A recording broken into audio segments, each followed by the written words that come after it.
새벽에 나오신 모든 분들에게 하나님께서 말씀의 능력과 기도 응답 주시기를 소망합니다. 오늘 읽은 이 35장은 앞서 이 34장에서 열방이 심판을 받아 황무하게 될 것을 예언한 내용과는 상반되게 장차 이 도래할 메시아 왕국의 영광스러운 모습을 예언하고 있습니다. 먼저 1절과 2절은 선민의 땅에 넘칠 환희를 예고하고 있지요.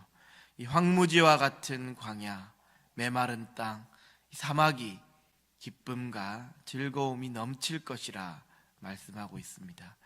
그런데 이 표현은 단지 그 땅만을 표현하는 것이 아닌 이 하나님의 은혜가 없어 메마르고 척박한 이 영적인 상태를 표현하고도 있습니다.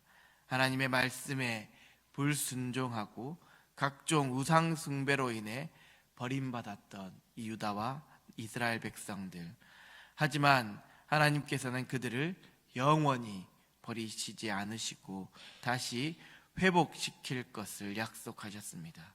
그리고 그 일은 이 백성들 자신의 힘이 아닌 오직 여호와 하나님께서 하나님의 영광을 위해 이루어 가실 것이며, 하나님께서 그들을 반드시 변화시킴으로 하나님의 영광을 드러낼 것이라는 말씀입니다. 오늘 우리도 살아가다 보면 이 영적으로 메마르고 척박할 때가 분명히 있습니다. 하나님을 믿는다고 하여 매일 기쁘고 또 무조건 행복할 수만은 없다는 것이지요. 때로는 건강으로 인한 고난, 이 물질로 인한 고난, 또 관계로 인해 힘든 상황들이 분명히 있습니다. 그런데 이러한 문제의 원인은 어디에 있는 것일까요? 하나님께서 우리를 일부러 힘들게 하려고 이러한 힘든 상황들을 허락하신 것일까요? 이스라엘 백성들에게 그 고난은 그들이 자처한 일이었습니다. 하나님께서 그렇게 말씀하시고 은혜와 자비를 베풀어 주셨음에도 불구하고 그들은 하나님의 길이 아닌 죄악과 불순종의 길을 따랐고, 그 결과 힘든 광야의 생활, 또 이방 나라의 침공으로 인한 파멸, 또 포로로 잡혀가는 수모를 겪게 된 것이지요. 그것은 지금 우리에게도 비슷합니다. 물론 이 모든 고난과 시련이 죄의 결과로 인한 징계는 아니겠지만, 우리의 인생을 주관하시는 하나님께서는 우리가 올바른 길을 가도록 때로는 징계를 통해 고난과 시련을 허락하신다는 것이지요. 그럼에도 이 중요한 사실 하나는 오늘 말씀과 같이 하나님께서는 우리를 영원히 버리지 않으시고 회복의 길로 인도하시며 기쁨과 즐거움이 넘치는 나라로 인도하실 것이다 라는 것을 약속하셨다는 것이지요. 물론 이 말씀이 위로가 되지 않을 수도 있습니다. 당장 내가 너무 힘든데, 당장 내가 너무 아프고 어려운 상황인데 이러한 말씀이 어떻게 위로가 될 수 있을까요? 하지만 그리스도인이라면, 하나님을 믿는 사람이라면 이 눈앞에 보이는 현재의 상황에만 집중하여 미래의 소망을 잃어버려서는 안 됩니다. 하나님의 말씀은 우리에게 알려주고 있지 않습니까? 이 당시 멸망했던 유다와 이스라엘 백성들은 끝나지 않을 것 같던 힘든 포로 생활에서 귀환하여 다시 성벽을 쌓았고 나라를 재건하였습니다. 그리고 예수 그리스도의 제자들은 그 엄청난 핍박과 순교를 감당하면서 지금 우리에게 믿음을 전해주었고 영원한 하나님 나라 미래의 소망을 보여주었습니다. 제가 이번에 이 청년부 수련회에서 순천 기독교 박물관을 다녀왔는데, 그곳에 남겨진 수많은 그 자료들을 통해 선교사들이 왜 그렇게 힘든 상황에서도 그럼에도 불구하고 복음을 전하고 예수님을 전했던 것일까 생각해 보니, 그들은 눈앞에 보이는 현재의 상황이 아닌 하나님께서 이루어 가실 하나님 나라, 그 미래의 소망을 바라보며 핍박과 순교까지도 감당할 수 있었던 것이 아닐까 싶었습니다. 그렇기에 믿음의 후손인 우리들도 지금 우리 눈앞에 보이는 그 현재의 그 상황을 넘어서 하나님께서 이루어 가실 미래의 소망을 꿈꾸며 지금 이 시기를 잘 견뎌나감으로써 우리의 자녀들과 또 다음 세대들에게 복음을 전하고 미래의 소망을 전할 수 있는 성도님들이 되어야 할 것입니다. 그러한 성도님들이 되시기를 주님의 이름으로 간절히 축원합니다. 다음 3절부터 7절까지는 이 대조적인 표현을 사용하며 어렵고 힘든 상황을 하나님께서 해결해 주실 것을 알려주고 있습니다. 약한 손, 떨리는 무릎, 겁내는 자들, 맹인, 못 듣는 사람, 저는 자, 말 못하는 자들이 그날에 그때에 다 회복될 것이라 예언하고 있지요. 그런데 이사야는 왜 이렇게 약하고 힘든 상황을 쭉 나열하고 있었던 것일까요? 그것은 사람의 인생에는 이처럼 약한 순간, 힘든 순간, 어려운 순간이 다 있다는 것을 알려주고 있는 것입니다. 그렇습니다. 인간은 참으로 연약한 존재입니다. 그런데 이 연약한 존재를 강하게 만드시는 분이 계십니다. 그분이 바로 우리 하나님이시지요. 하나님께 우리의 인생을 맡길 때 그분께서는 우리를 강하게 하시고 굳게 하시고 눈을 밝게 하시며 귀를 열어주십니다.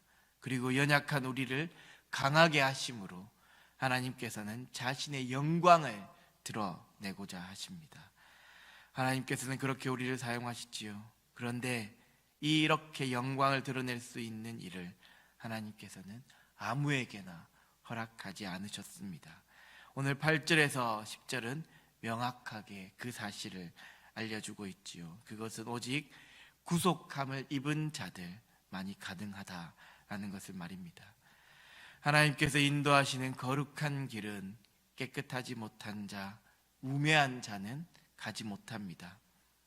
그렇다면 어떻게 구속함을 입을 수 있을까요? 이 당시 이스라엘 백성들은 하나님의 말씀에 순종하는 것, 하나님께서 주신 그 규례와 율법을 지킴으로 구속함을 입었겠지만 지금 우리에게는 하나님께서 우리를 위해 이 땅에 보내주신 예수 그리스도를 통해 구속함을 입을 수 있습니다. 특히 8절에서 말하는 대로, 이 거룩한 길이 바로 길이요 진리요 생명이신 예수 그리스도를 예표하고 있는 것이지요. 그래서 우리는 오직 예수 그리스도를 통해 구원의 길을 통과할 수 있습니다. 그런데 아직도 많은 사람들은 착한 행위, 선한 행위, 거짓 없는 진실한 모습 등 그러한 행위들로 인해 천국에 간다라고 생각합니다. 물론 착하고 선한 행위, 거짓 없는 진실한 모습, 이러한 것들은 살아가면서 반드시 해야 할 중요한 일입니다. 예수님을 믿는다면, 정말 하나님의 말씀대로 살아간다면 그렇게 살아갈 수밖에 없기 때문입니다. 하지만 100% 완전하게 말씀대로 살아감으로 죄를 짓지 않고 살아갈 수 있는 사람은 이 세상에 단 한 명도 없습니다. 사람은 그렇게 사는 것이 불가능하다라는 것이지요. 왜냐하면 사람은 죄를 타고나기 때문입니다. 죄의 본성이 있기 때문이지요. 오직 성령으로 잉태하신 예수님만이 죄 없으신 완전하신 분이십니다. 그렇게 우리에게 하나님의 은혜가 필요한 것입니다. 우리는 오직 하나님의 은혜로 예수 그리스도를 통해 구속함을 받아 구원을 받고 영원한 하나님 나라에 갈 수 있는 것입니다. 그렇게 이 시간 죄인인 우리를 구원하여 주신 그 하나님의 은혜에 감사하며 예수 그리스도를 찬양하는 우리 모두가 되기를 간절히 소망합니다. 오늘 이 이사야의 말씀은 명확하게 하나님의 나라가 어떠한지를 알려주고 있습니다. 하나님께서는 애매하게 또 희미하게 구원을 말씀하지 않으셨습니다. 뭔가 결핍되고 미미한 은혜를 베푸시는 분이 아니십니다. 분명하고 확실한 구원, 차고 넘치는 은혜를 베풀어 주시는 분이 바로 우리 하나님이십니다.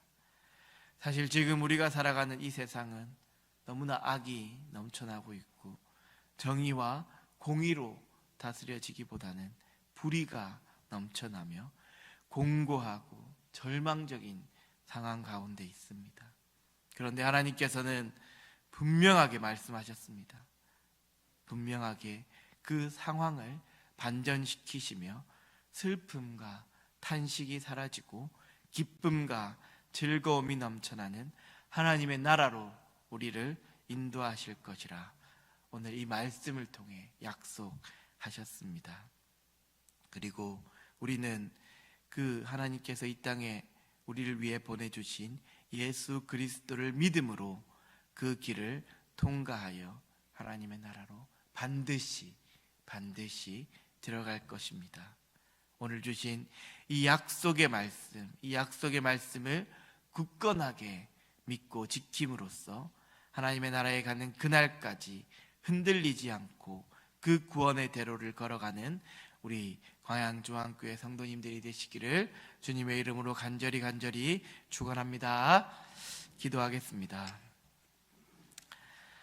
사랑의 하나님, 오늘 주신 이 말씀을 통해 때로는 살아가며 영적으로 메마르고 척박한 순간, 또 어려움과 고난의 순간이 있다는 것을 인정하고 그 일을 통해 하나님께서 우리를 올바른 길로 인도하실 것이라는 그 믿음을 가지고 하루하루를 살아가는 우리 모두가 되게 하옵소서.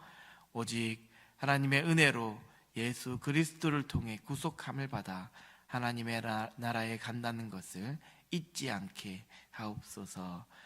지금 우리가 살아가는 이 세상은 악이 넘쳐나고 불의로 가득 찬 세상이지만 그럼에도 믿음을 굳건히 지킴으로 모든 상황을 반전시키시며 슬픔과 탄식이 사라지고 기쁨과 즐거움이 넘치는 그 하나님의 나라에 들어갈 것이라는 그 확신을 가지고 살아가는 우리 광양중앙교회 성도님들이 되게 하옵소서. 오늘도 이 예배의 자리, 이 기도의 자리를 허락하신 주님께 감사드리오며 예수님의 이름으로 기도합니다. 아멘.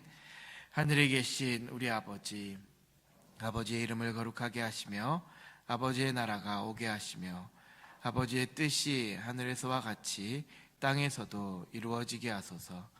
오늘 우리에게 일용할 양식을 주시고 우리가 우리에게 잘못한 사람들을 용서하여 준 것 같이 우리 죄를 용서하여 주시고 우리를 시험에 빠지지 않게 하시고 악에서 구하소서. 나라와 권능과 영광이 영원히 아버지의 것입니다. 아멘. 이 시간 함께 기도하기를 원합니다. 영적으로 메마르고 척박한 순간, 또 고난과 어려움의 순간에도 이 일을 통해 하나님께서 우리를 올바른 길로 인도하시며 하나님의 영광을 드러낼 것이라는 그 믿음을 가지게 해달라고 기도하시고, 또 우리 교회 아픈 성도님들이, 아픈 한우들이 많이 있습니다. 그 한우들에게 주님께서 직접 안수하셔서 속히 치유되고 완전히 회복되어서 다시 이 예배의 자리를 통해 하나님께 영광 돌리게 해달라고 기도해 주시고, 또 이번 주에 다가오는 주일에는 교회 학교 연합 행사가 있고 또 여름 수련회와 또 비전 트립이 있습니다. 이러한 모든 행사들을, 사역들을 통해 이 모든 사역들을 주님께서 주관하여 주시고 이 사역들을 통해 다음 세대가 더욱 하나님과 뜨겁게 만나고 또 하나님의 은혜를 충만히 느낄 수 있게 해달라고 이 시간 주님의 이름을 한번 부르고 기도하겠습니다. 주여